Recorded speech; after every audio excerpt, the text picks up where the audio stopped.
Ça sont les vacances et la trêve pour la Ligue 1, mais avant cela on dispute encore une journée de championnat. Monaco reçoit Valenciennes avec un seul objectif, passer au moins provisoirement devant le PSG. Paris qui ne jouera que dimanche face à Lille. Alors sur le Rocher, on pensera au fait après. Naissance princière, retour de Falcao, la semaine des bonnes nouvelles à Monaco.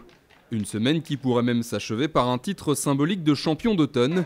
Les Monégasques devront gagner ce soir et compter sur une défaite des Parisiens dimanche face à Lille. Certainement qu'ils laisseront des plumes, mais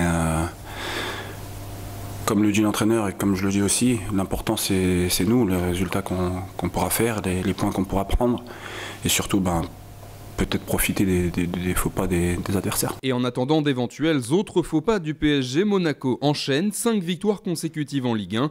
Le club de la Principauté s'est rapproché à 2 points du champion de France. Et pour passer devant, Claudio Ranieri compte beaucoup sur ses remplaçants. Je veux la lutte.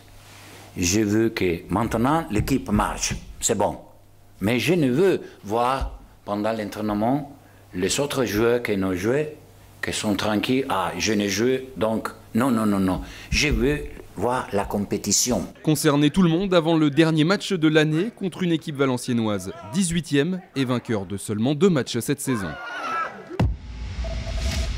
En Ligue 2, Lens a raté l'occasion d'être champion d'automne. Les 100 et or ont chuté hier 2-1 au stade Bollaert face à Istres. À mi-chemin du championnat de Ligue 2, le champion d'automne est donc Metz qui jouera demain face à Troyes.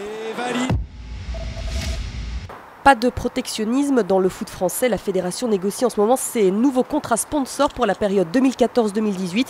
Jusque-là, Citroën en faisait partie, mais là, c'est Volkswagen qui va remplacer le constructeur français.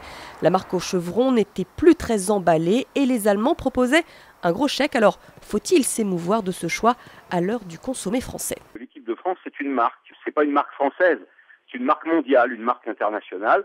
Donc, elle est engagée sur un très grand marché, la Coupe du Monde de football. Elle va défendre son image et elle va la défendre auprès de tous les publics du monde entier.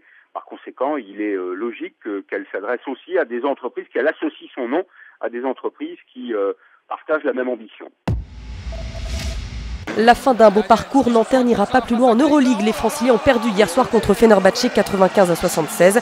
Aucun club français depuis 2007 n'a rejoint le top 16. Grosse déception sur les parquets hier soir. Bien sûr, on se rappelle de tout ce qu'on aurait pu faire de mieux, toutes ces petites choses. Et si on avait fait ça ici, et comme je t'ai dit, là c'est assez brouillon. Et pour te faire une interview correcte, là je suis juste dégoûté, quoi. Ouais, c'est vrai, on peut s'en contenter. Mais moi, personnellement, je ne me contente pas. Là. On avait le moyen de tuer le truc plus tôt, on n'a pas fait. Et le pire scénario est arrivé, malheureusement.